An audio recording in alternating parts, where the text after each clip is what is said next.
Hey everyone! In this video, I'm going to show you how to fix the missing Buy It Now button on your Shopify product pages. If your Buy It Now button is replaced with options like Shop Now or other express payment methods, or if it's completely absent, don't worry. I'll guide you through the solution right now. First, log into your Shopify store. Once you're in, click on Online Store on the left-hand side.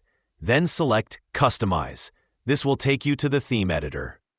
Here, click on the Home drop-down at the top, select Product, and then click on Default Product. In the Default Product section, locate the Buy button settings. If the Buy It Now button is missing from your product page, toggle the Show Dynamic Checkout buttons option on. Be sure to click Save at the top right to apply the changes. If your product page displays buttons like Shop Pay or other express payment methods instead of Buy It Now, here's how to fix it. Return to the Shopify dashboard and click on Settings at the bottom left.